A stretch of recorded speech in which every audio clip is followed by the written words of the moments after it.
All right, welcome back to another episode of the Distil-Nation NZ podcast. We're back in a familiar setting. We've got Cameron, and today we've got Michael from the New Zealand Whisky Collection. Friend of the show, Michael. Yeah. This is pretty cool because we're here doing an Aotearoa Spirits weekend, and we've had Julian, and now we've got Michael here. Not our second choice. Not even our third choice. Definitely our first choice. I'm just joking.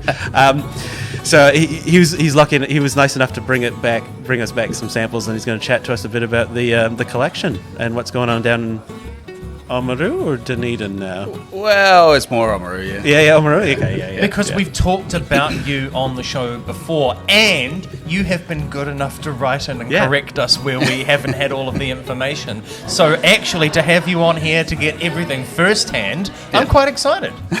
Yeah, I just got to try and keep it short. It's okay. This is what this is for. This sort of format. Because we talked about this. Yeah, the South Island single malt quite a few times. Yeah.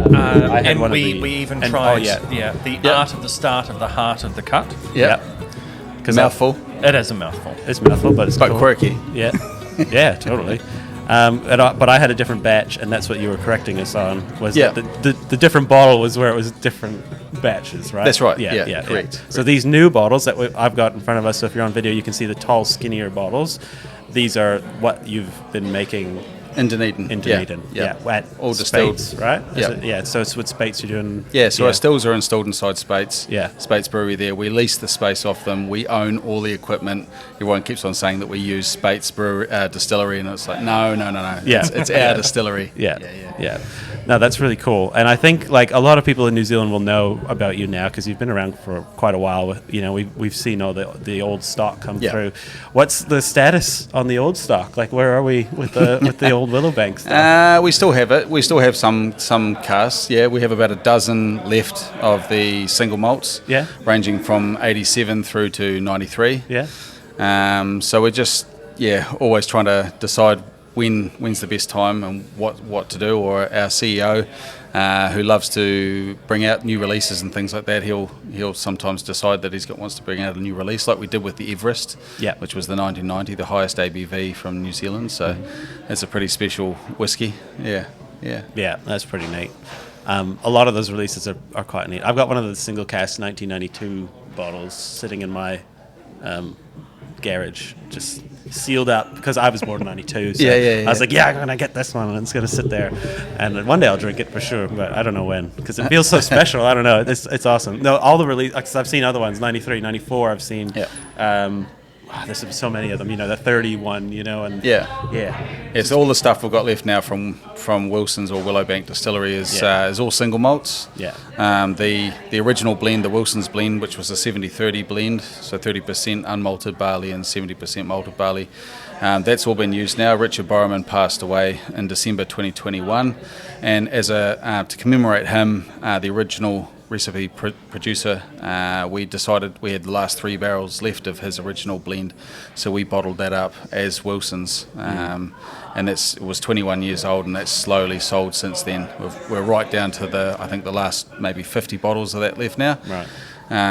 So that's pretty cool. Yeah. To be able to have that. And of course then we ended up bringing out the Wilson's Misty River, which has nothing to do with Wilson's. It's just a complete remake of what was the Misty River, but using the spirit that I distilled down in Dunedin, along with Cyril, of course, who was the last distiller at Wilson's. And then of course I've put in a few concoctions in there to be able to make it exact as possible. Yeah, the legacy is quite cool that you guys have created. But I think we should talk about more of the newer stuff, what you're coming out with, because this is all stuff you've made, right?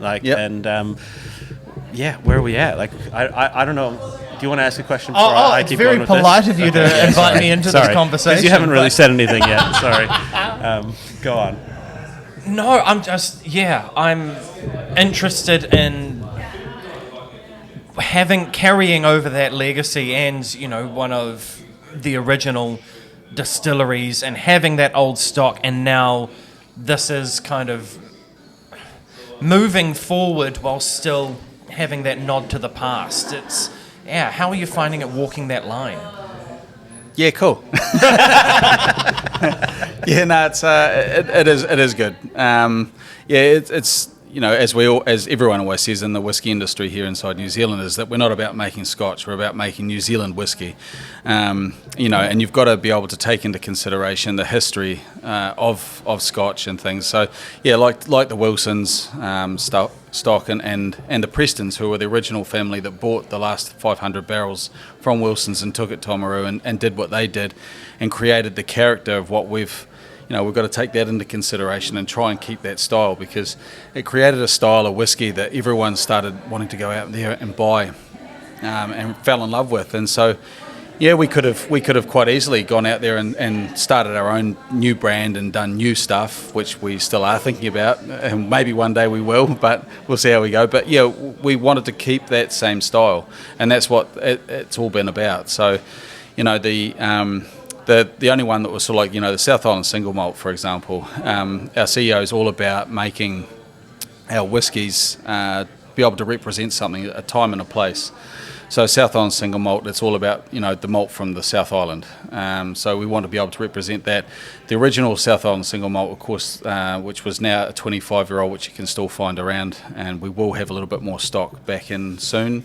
You heard it here first. That had peat in it. So that was from the original peat from down in Southland, and that was due to Seagrams, who went there and sourced that peat. That's a real cool story, which I won't go into now because we've got limited time. Yeah, I don't even know. Yeah, that's cool. Yeah, I would love to hear about that. But the South Island single malt, what we wanted to do is we wanted to represent malt from the South Island, and we wanted to express it. Something really no frills, just really easy drinking, an expression of the grain. So that's what the South Island single malt is that we've got now in the tall bottles. Dunedin double cask is, yeah. So this is now the new stuff that you're making inside of the distillery in the Speight's Brewery? Yes. And is this going to stick around? There aren't many others that are actually still pouring the, distillate for people to try. I know, yeah. When I came back to NZ and started working for New Zealand Whisky Company Collection, the CEO wanted me to make gin, and I said no, I'm not making gin. The market's too flooded, in my opinion, and everyone can make gin, but we've got whiskey stills, and I don't want to make gin in my whiskey stills. So let's just make whiskey. So I said, if you want to sell a white spirit, let's sell new make. And we had the first, we were supposed to have Dramfest that year. That's right. And of course it got cancelled because of COVID and all that kind of stuff. So Anthony ended up doing a New Zealand whiskey show, which we all thought that was really cool and we should redo again, which was 100% New Zealand whiskey. And so I said to everyone that was coming along, let's all bring our new makes. That's awesome. Like let's get behind new make and try and get people interested in new make. Let's celebrate where our whiskey comes from and where it starts from. And that was really cool because then people got to try, not one new make, but many new makes, and they're all different. So it was quite cool because at the end of it all, because there was 2 sessions of 100 people. Yes. And then after that session finished, I don't know if you remember, Cam. I do. So yeah, all the distillers got together and we had all the new makes. And we said, so whose is who? So we lined them all up. That was really cool. Only something whiskey geeks would be doing. Yeah, absolutely. Biscuity, creamy. That's one of the better new makes I've tried for sure. Because some of the new makes can be quite grungy and unrefined. But this is just refined as is. So yeah. Yeah, biscuity maltiness. There's just a hint of something sweet. Yeah. I can't put my finger on it. Really light, subtle kind of fruitiness. Really. Yeah, to me it would be like a sweetened condensed milk smell almost. Oh. That sort of, creaminess. Yeah. Yep. That's great, yeah. See, because lots of places might, and I mean no disrespect by this at all, but release a white spirit, release a new make as a cash flow measure, just to, get something coming through the door while the spirit is aging. But the fact that you now have an aged spirit release, and this is still available, is this going to stick around? Yeah, it's a good question. I think that would this definitely will stick around. I'd like to still keep producing this. Yeah. I always stand firm by it. I mean, previous to coming to New Zealand Whisky Collection, I was working for the Helsinki Distilling Company up in Finland, of course. And we released it up there as well, and we're all about trying to get the barman and everyone, all the on trade and everyone behind it. It worked out for a wee while, and that was all due to the sales of White Dog and stuff going on over in the States, and it was a very fast rise and a very fast fall at the same time. But I could never understand why, because it's the most diverse spirit that you can use. You can pretty much put it in any cocktail instead of another spirit, and it creates the same thing. So it's a really cool spirit to play around with. And depending on the stills and the person who's distilled it, the oils and things and how oily it is, you can use it for heaps of things. Yeah, I totally agree, but I think it's just a matter of name, isn't it? Like, when people think they want whiskey, they're not thinking they want new make, and it's like, why not? It's different, but it's the same. It's a great turning spirit, actually. People that come in quite often and say, "Oh no, I'm not a whiskey drinker." Yeah. It's like, well, try this. Or what's this? It's like it's a grain spirit. Like, what's a grain spirit? And I said, it's a spirit that tastes like grain. Yeah. So they have a try and they go, oh yeah, it tastes like grain. Yeah. This is quite cool. Yeah. What do you do with it? You drink it like that, or you can put it in the freezer and have it as a schnapps. And I call that the dangerous Dan, because usually, the bottle doesn't last very long after that. Yeah. But so all these are off of this, is that yes, right? Yeah. Okay. Yeah. So that's the base spirit of all of these. Yeah. Same mash bill for everything. Yep. Right now. Yeah. Yeah. Awesome. So I do really long. I mean, it's no secret I'm an ex-winemaker as well. So I'm all about the nose and the palate. Yeah. So I'd like to have that mouthfeel. I like to have what it tastes like. I like to, what it smells like and everything. And I've always been a firm believer that you need to be able to produce something that you can drink straight away. Because if you can drink it straight away off the still. Yeah. It doesn't make you an alcoholic, but it's only going to get better once it's inside the barrel, right?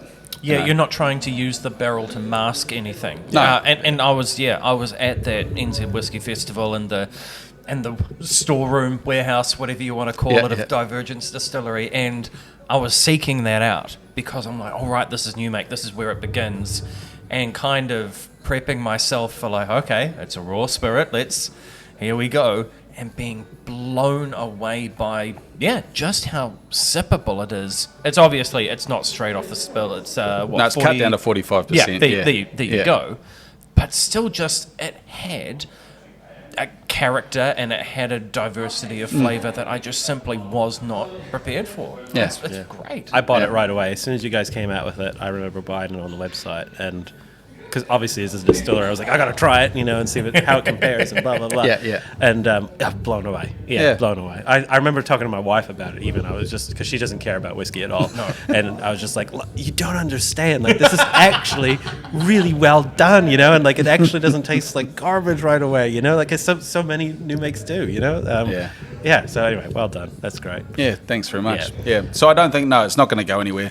We do still sell it at the moment in what was called the single malt masterclass, which was a duo pack with a 12-month-old. So we're trying to school people about the production of whiskey and how whiskey is made, because everyone knows now these days like there's the whole progression with wine and there's the craft beers and everything like that, but no one really understands how whiskey's made. They come in and they say, so when do you add the colouring, or when do you add the fruit, or when do you add this? Like, no. So it's all about trying to teach people, it starts off as a grain spirit. You've got to have your fermentation right. You've got to monitor it there. You've got to, every still produces a different spirit. There's the way that you run your stills. You get to know your stills. You produce the spirit and then you put it in a barrel and it does this, and now you've got exactly the same spirit, but this is 12 months old, and they go, what is that? It's like, it's an oxidation process, like us. We're an oxidation process. Yeah. So you're doing this.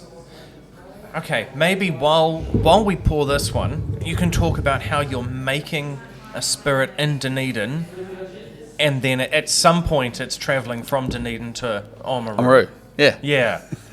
Why the decision to stay in Oamaru, where the barrels were after the shutdown of the old distillery? Yeah, why make the decision to stay there but have a distillery in Dunedin? Man, that's a long story, that one. But to cut it really short, yeah, they so Greg Ramsey, our CEO, he bought the stock off the Prestons back in 2010, and yeah, his idea, or he couldn't believe that New Zealand, which is so well known for its for its craft beer and natural wine industry and stuff like that, we hit the world with it. And he goes, well, what's happened to your distilling industry? Like, I come from Tasmania, and we've got like 60 distilleries here. I mean, they've got over 100 now. Yeah, crazy. And he goes, right, we've got to restart this back up again. Wilson's closed down. What's happened? We've got to get this going. So he bought some stills and then wanted to always install them inside Oamaru, and had a lot of problems with the council, as we all know, that they're not very forgiving. But also, I think, without sounding too tongue-in-cheek, the regulators weren't really sure how to regulate, because the distilling industry had been so far removed from New Zealand. They weren't sure what and how to go down that path. So they started sort of making stories up and telling you what you weren't and were allowed to do. But in actual fact, like, where were they getting their facts from? So there was this whole thing where it was all supposed to be done in Oamaru, and then that wasn't going to work. So then they approached Spates and said, well, maybe Spates could make the wash for us. And that's when the general manager of Spates, Aaron Goodwin, said, well, hey, we've got this new space, we've done up our keg room, we've got this space upstairs we don't use, why don't you install your stills there? And we'll just make your wash for you on site. Instead of tankering tens of thousands of litres of wash to Oamaru, you can freight thousands of litres of spirit to Oamaru. So it sort of made sense, right? Yeah, it's an hour 20 away and all that kind of stuff. There's positive sides and negative sides to making your wash in a big brewery like that, especially when they're owned by Lion. Lion are great, but they're very regimented. As is any big company. 0% contamination, so we can't go too far out and do anything really crazy inside there. So, one of the big questions we're always asked is, why don't you produce peated? It's like, well, if one old guy in his 80s in the back of St. Bathan's pub or something like that tastes peat in his 3-star Spates, then it's going to come back to us, and then we'll be out of there pretty fast. So I, in 2020 I came over here, got caught up in the whole COVID side of things. Went around, saw distilleries in the South Island, and then the company got me to write a report on what I thought about the distillery being in Dunedin. Should we move everything down to Dunedin, or should they move everything down to Dunedin? And then the bonded warehouse in Oamaru. You're only 100 metres from the sea, in this old historical precinct. Or should we move everything to Oamaru? Should we, go down that train again and move the stills back to Oamaru? And I wrote a report to them and said, man, as an outsider's perspective, you've got the best of both worlds. You're in historical Spates in Dunedin with your stills. Amazing. These guys can make you the wash. Yeah. They've been, you've got brewers there that are still there for 50 years. They know their stuff. Like, that's good. And then in Oamaru, you're only 100 metres from the sea, like Speyside. And a historical precinct where everyone comes to New Zealand to see. Oh my God, so what? You got to go there. So it does make travel a little bit annoying sometimes, but it's you go to London. Most of us have all lived in London or some big massive city where you have to commute. Sit in the tubes for an hour or something, commuting somewhere to go to work. An hour 20, an hour 30 doesn't. It's a blink of an eye sometimes. It's quite scary. Yeah. So one question I've had from knowing that you guys are in Spates, and I don't know what the recipe for Spates is, but is it the same recipe as Spates, or is it like a different mash bill? No, completely different mash bill. They're my recipes. Yeah. So right. I gave my recipes to them. Yeah. When I was in Helsinki, I sort of had my own time to play there. And I played with a lot of different yeasts and different grains and everything like that. And so I made my own sort of recipes and stuff. And so when the stills, they had a small run that went through them before I started working with New Zealand Whisky Collection. And I said to the head brewer, okay, that's cool, but let's try this. I'm trying not to say too much over here. I don't want to give too many secrets away. No, sure. But yeah, I used to do really long fermentations. My typical fermentation was 14 days. And the brewers at Speight's couldn't quite get their head around that. That's long. You've got to keep the yeast live. You've got to maintain them all the time.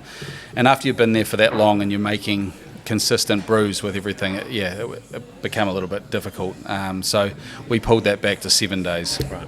Yeah. So we're a 7-day fermentation. It's still quite long. Yeah.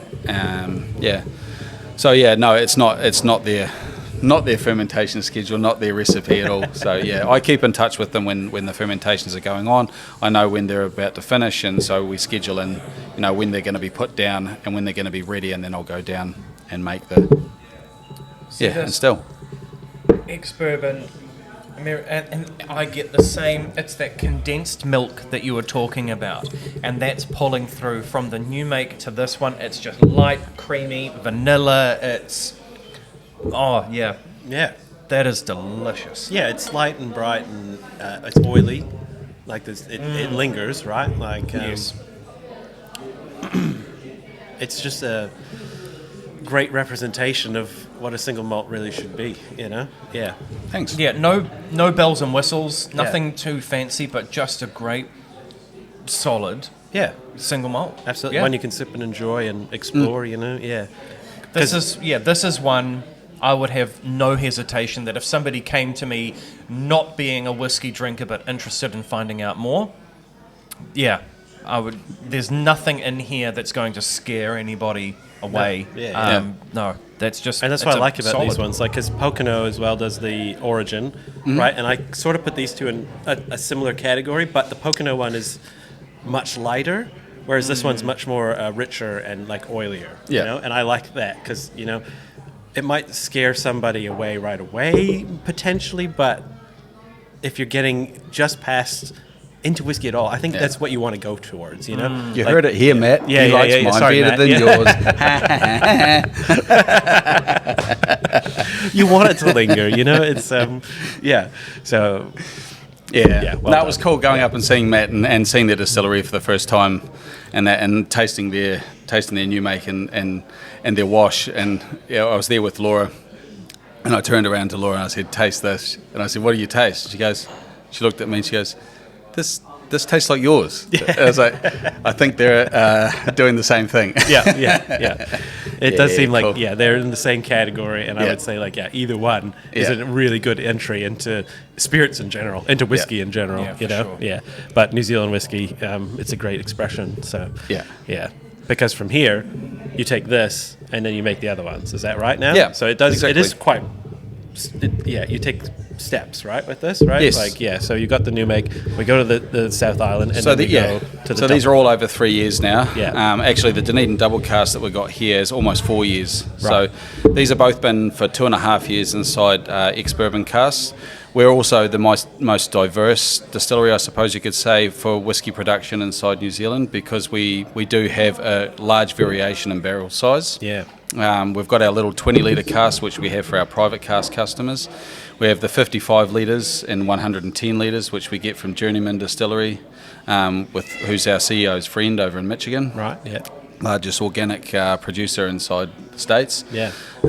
Awesome whiskies. Yeah, and then, of course, we have the Tennessee, Kentucky barrels as well, the 190s or 200s, depending on what you want to call them. Yeah. And then we have the wine barrels, 225 and 228 barrels, which we get from all the wineries around wherever we want. No shortage of them. Yeah, no shortage of them. It's all right.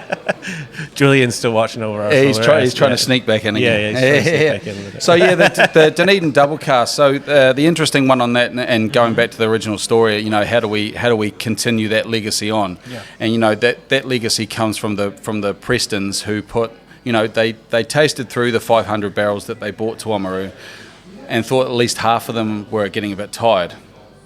And so they racked out 250 barrels, and you go, man, 250 barrels, that's massive. Yeah. And where do we put them? And they were winemakers, so they put it into red wine barrels, thinking, it would only take a wee while. And we all think about a finish. When Greg Ramsey ended up taking over the company in 2010, we're talking, and we ended up having an 18-year-old Dunedin double cast, which had been for 6 years inside an ex-bourbon and 12 years inside a, or 14 years, sorry, inside a red wine barrel. Wow. It's sort of opposite, isn't it? Yeah, it's the other way around. It's still a finish because it didn't start in that barrel. Bit extreme, yes, but and the cool thing about that also, I should say, is that they were probably, we think, the first people that ever had put whiskey inside a wine barrel, because everyone says, oh no, because you go inside a sherry barrel or a port barrel, they're fortified wines. Where did anyone else at that time in the early 90s or late 90s, I should say, put whiskey inside a wine barrel? Right. Yeah.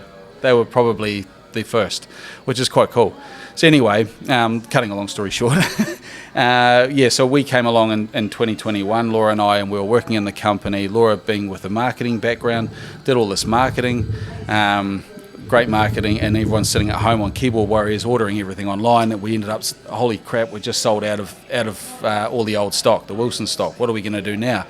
So I'm like, okay, I need to taste a 16 Dunedin double cask, which was the double wood, which is also another story. And then we need to, and I need to try and be able to produce this, because I'm going to go backwards now. We're going to end up going back to a non-age statement, which is kind of strange. Yeah. So I haven't got a time machine, so I can't mimic that. But what I can do is mimic the characters and flavours. Yeah. Without using a sherry barrel. Without using a sherry barrel. So they didn't put it into sherry barrel, but after the wine had been inside a barrel, of course, so they came from Hawke's Bay. So all their barrels were like Merlot, Cabernet Sauvignon, Cabernet Franc, Syrah, big deep reds. But after the whiskey's been sitting in those barrels for so long, it starts to get that fortified character. So it tastes kind of sherry-ish. And that's the distinction I had between the 16-year-old and the 18-year-old. And I'm like, right. And there was all these wine barrels that were out the back that the previous staff had bought, and they've been sitting there for quite some time. The rings are starting to fall off them. And I was like, and they just had plastic cups in them. And I was like, hang on, this is real simple. Let's put a number 8 Kiwi spin on this, right? So instead of having a sherry barrel, I've got an oxidised wine barrel. So I'm going to try this out. So I re-swelled the barrels and put the whiskey inside it. And there you go. So this here, so I get the barrels from friends in Central Otago, and then I just leave the bungs off them. That's the oxidation process. And it just oxidises the barrel, and then I put the whiskey inside there. And it gives you that drying feeling.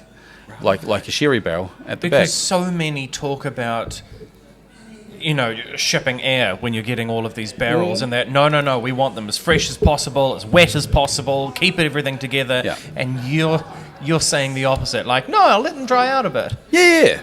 Just dry, yeah. It's wood. It re-swells again, And what you got to think about the consumer as well. Like, how much does someone pay for a bottle of whiskey?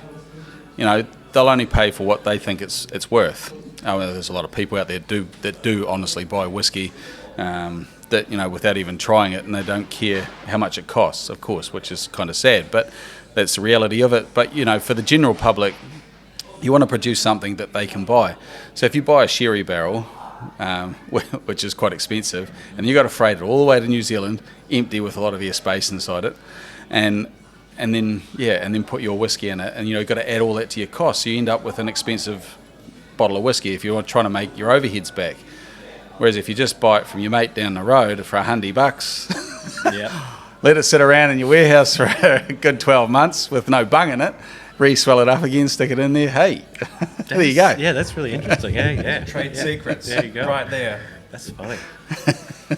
That one, you definitely get that influence. I mean, it's crazy. Yeah. And it still takes on the character, that creamy, full body character, and then just keeps it going with the you'll never get rid of that oiliness. Which is great. Yeah. I love That's that. What you want. Yeah.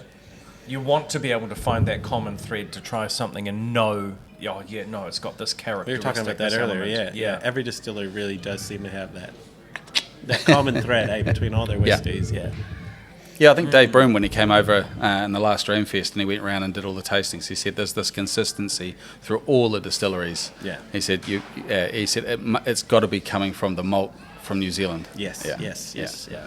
It's not a bright fruitiness. It does have that kind of I'm looking for a bit more of that drying kind of. It's not quite tannic because it hasn't got that age to it. If you've never stuck your face in an old wine barrel, you wouldn't know that smell, right? But like, I have, and I do know that smell. And yeah, it's coming through, but it's coming through cleaner than some of them. I've tasted other ones with a similar process with those older Pinot barrels and stuff, and they taste more stale. Is the way I would say it. But this one doesn't have that. It's still fresher. Yeah. So yeah, I like that. Yeah, I like in this one, like the fruit characters and that are more like your red currants and your pomegranate. Yes, yeah, like that. So you get that, if you chew on the seeds of the pomegranate and you get that drying sort of character from the seed, you get that at the back, which is likened to what you get with the sherry barrel. Yeah. And then we head into, which is this the Revolution? No, it's the Omaruvian Cask Strength. So I skipped the Revolution. That's right. So, I mean, the difference, if you want to talk about the Revolution, of course, a lot of people look at that and go, geez, it's a scary label. That's a nod to the steampunk, being from the Southern Hemisphere. It's made with a finish on fresh Pinot Noir barrels. So, they've just been freshly emptied. And then you put it in there and you get more of a raspberry, strawberry character on it. So it's more fruity. Right, okay, gotcha. So my father-in-law had bought some of the original Omaruvian. Yeah. And so cracked that open one Christmas. And while it was delicious, it was so Moorish that I was like, I wasn't asking for a second one. I had that one and I enjoyed it very much. And I was like, I don't think I can have another. Yeah, the Omaruvian Cask Strength is definitely one that I love to play around with a lot more. Yeah. and doing that, I mean, the company used to have the Omaruvian 100 proof, and then they had the Cask Strength. So the 100 proof being 50%. We used to call that the Christmas cake whiskey because it tasted like a Christmas cake. Yeah. And the Cask Strength was like a notch up again, so it was like plum duff. So it was amazing. And so when we sold out of that, I was like, oh my God. How old was that original one when you were? So the last one that we did on those was 18 years old. Yeah, that sounds about right. And you can still find it in some place. We still have we got some back out of a warehouse out of Australia, so we do have a little bit of that stock left over at a rather nice price. So what are you doing to that one? So to be able to recreate the Christmas cake whiskey. So what I did with that one is I said, right, it needs to be big and bold again, like it used to be. So the way that I did that was that, right, it's again a nod back to the Prestons. So I went back to one of my mates up in Hawke's Bay, and I said, right, I need Merlot and Syrah casks, and big, bold, and fruity. Don't send me any Cabernet barrels because we don't want any of that green leafiness. Okay. And they thought they'd be really funny and send me Cabernet Franc. The thing is with Cask Strength is that it's cask select. So I go through and I taste them. It's a big tasting process, and I want to be able to select the best of the best. So that's why it's always the cask always changes inside there. So it's either Merlot or Syrah. There was one time one batch that I did in the shortest squatter bottles that had a tiny little bit of Cabernet Franc in it. And in certain days I talk about moon phases like the winemakers do, and everyone thinks I'm a weirdo. But there's days when that whiskey just tasted like green leafy licorice. Okay. Yeah. So what are you doing with the rest of that stock? Is it eventually going to end up as that, or those Merlot and so the cask in itself, so Omaruvian Cask Strength, so I take that out. That ends up coming in the bottle. The ones that don't quite make the cut, like I'll either leave them in there for a bit longer to try and see if they come to anything, and if they don't, then they will end up going into either the Omaruvian Revolution or the Dunedin Double Cask. Okay. I gotcha. And so the whole idea for the ABV, we call it cask strength, even though I think we can all figure out that it's not quite cask strength. It's very close to. But 55.88, it was a play with the numbers to do with the French and the Asian markets, and it seemed to stick. So we kept it at 55.88.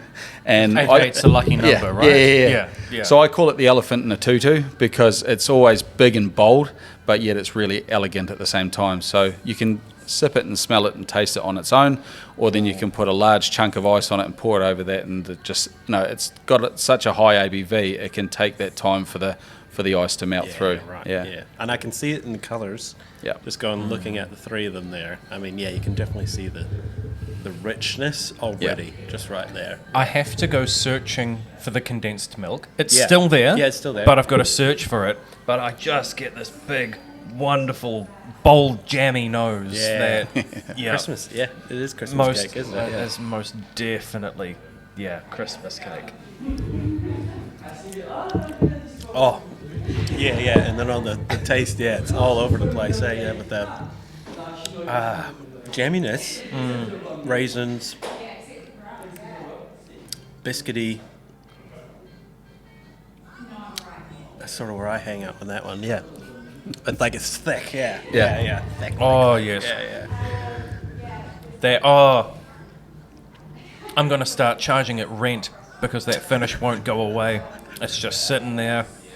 Oh, you want that? And it's a welcome guest. It hasn't overstayed its welcome. It's just that is phenomenal. Yeah. Wow. But it is a step up. I wouldn't be introducing somebody to whiskey with that. No.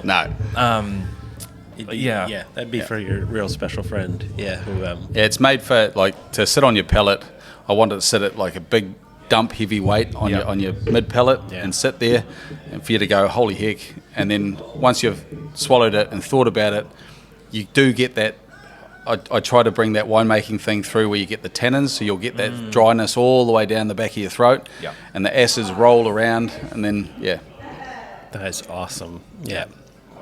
It's just living there. You're right. Yeah, rent free in mine now. Yeah. I'm not charging it anything. So we've talked about Dunedin. Oamaru really is quite special, and we were having this conversation yesterday about I've made the drive between Dunedin and Christchurch many, many times. And Oamaru, you do have to pull off State Highway 1. You do have to go in. But it's actually a really cool town. Kind of, what is it that... tell people about where, because it's not just another visitor centre or shop, whatever. For people who aren't familiar with Oamaru, paint the picture of that character of what they're going to see when they come and visit your visitor centre. Well, it's amazing. We still get people that come through and they say, I've driven all my life between Dunedin and Christchurch, or up and down driving the road, and I just thought that Oamaru was another drive-through town until today. I pulled off and come down this limestone thing. I've seen pictures but didn't even know that it was here. It's a really unique town. You do have to go off the main drive. Yeah.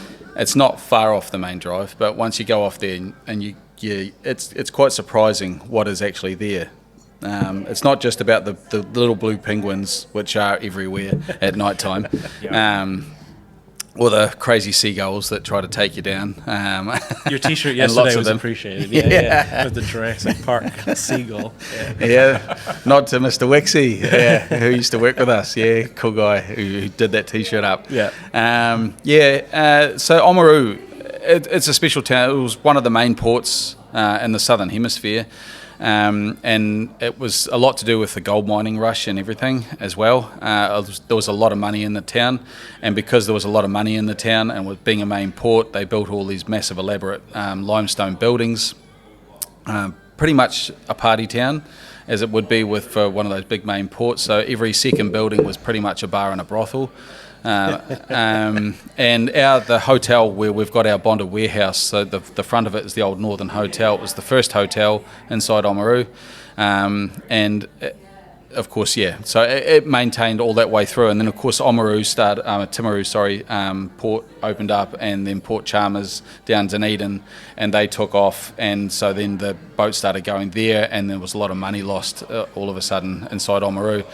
So it sort of just hung around there for a long time, but we've still got all these massive elaborate buildings that looks like you're in Europe when you're there. Yeah. It's a really special place. Of course, we've got the people that started up the steampunk there for the Southern Hemisphere. We've got a lot of festivals down there. So we've got the steampunk, we've got the Blues and Jazz Festival, we've got the Victorian Festival, which we just had back in the beginning of November. And they all attract a lot of people in there. So yeah, really cool town to hang out in. It's just so rich in limestone. So and that's another interesting story, of course. With the whiskey, I cut that with the special bore water from Speight's. But I have trialled the water from Oamaru. I get it from farming friends out on their farms, and it does come from limestone base, and it does create a completely different character. So we will be reaching out there maybe at some point and doing something a little bit different with that. Yeah. So yeah, it's something that a lot of people don't talk about. I find that it's hard to search for inside the whiskey industry. You know, where you get your water from. Like it's a source. You know, bedrock is. You know, everyone talks about it in the wine industry, but no one really talks about it in the whiskey industry. 50 to 60% of the less so here. I mean, certainly if you're going back and you're reading the Dave Broom book, A Sense of Place, and there's a lot of talk in there about where water is from and whether or not, you know, there are some distilleries that will talk about the peaty characteristics of the water, and it's fresh water, but it's brown because that's where it's, you know, been drawn from. But yeah, it's still. There's not, there's still very much a difference of opinion. It's not like a universal like truth that everybody's like, yes, we all agree that this is the characteristic that water plays. So no, I think I would be interested to see. All right, we've got the double wood with the Dunedin bore water, and then we've got this one here with the limestone characteristics. Might be more for us. Yeah, absolutely. It's a nerding out kind of thing, but I love maybe we should convince Michael Fraser Milne to be able to have a Nerds Corner. At Dramfest. I think, look, there's lots of nerd corners in that place. There are lots of but a real Nerds Corner. Are you having a stand at Dramfest? Yes, we are having a stand at Dramfest. Exciting. Yeah. Is there anything new coming out for it, or are you pushing this? Maybe. Yeah. All right. Well, I'd like to know, like, you know, what's next for you guys? Because I know you've been pushing these ones, which is great. It's good to see you guys having the new bottles, the new stock. But I mean, long term, couple years, 5 years, 10 years. What's you know coming? Yeah, there's always ideas in the mix, and we're always discussing about doing different things. It's about getting things off the ground. I mean, we all know that 2024 wasn't exactly the year that we all thought it was going to be. Mind you, neither was really 2023. I don't hold much hope for 2025, to be fair. But I mean, a new product, means new packaging, new labels, all those overheads, man. It's massive. But it does create an excitement. But you know, to what level do you want to go to? We've got a lot of things that are just waiting, and where we want to press the green light to go on it, but it's just So you're going to push ahead with these ones,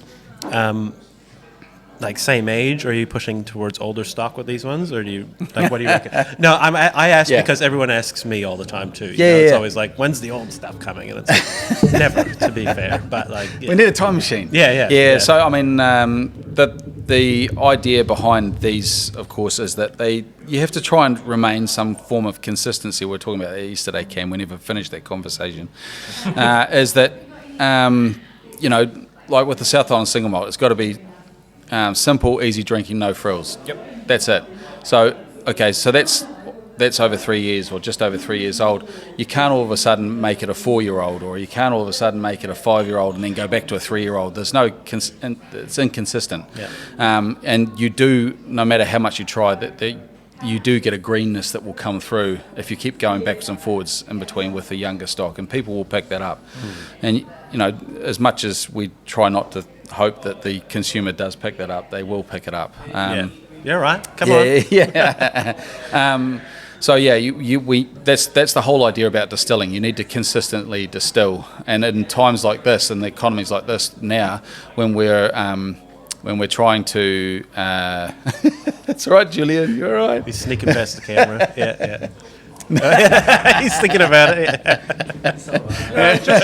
Just wave. Let everybody know that you're here. Yeah, take my breath. He's Want to be seated? I'm going to sign a shirt like him. Look, you have a lovely signature on me. On him. Frenchman. Can be signed by... It's a pity I don't have the revolution. I could explain why the revolution does so well in France. We like to fight for your rights. This is why we love revolution. Yeah.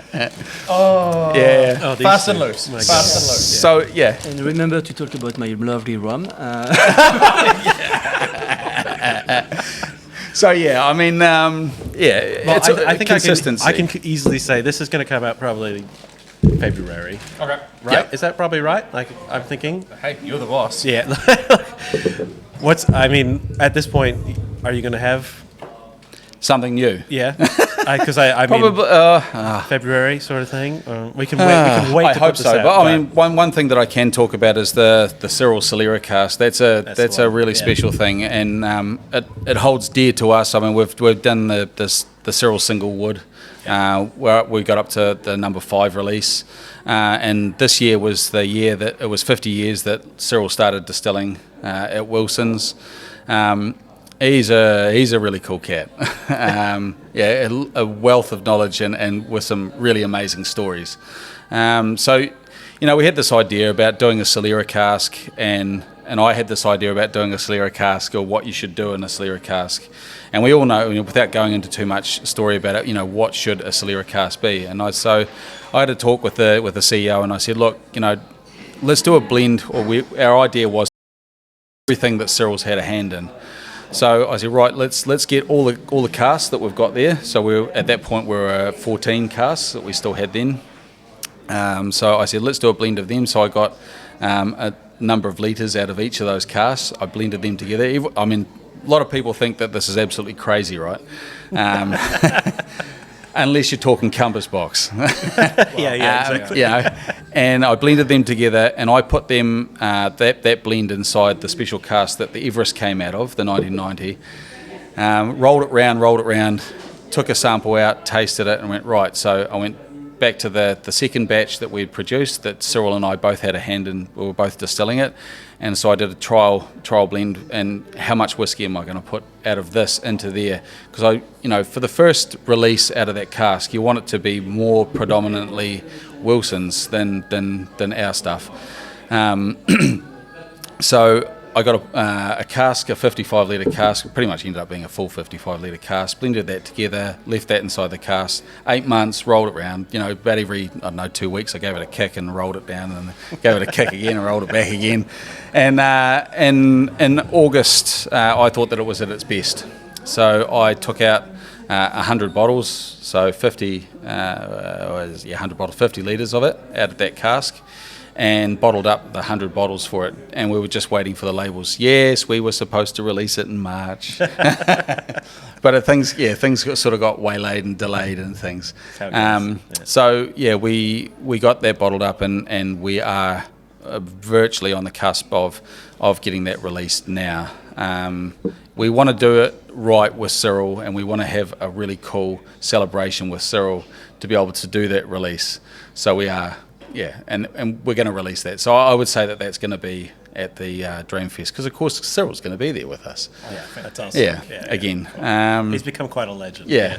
And so since emptying it, then what I've done is I've singled out all the batches that he's had a play in, had an act in helping distill, and then I'm adding a portion of each one of those batches when they come on back into the cask.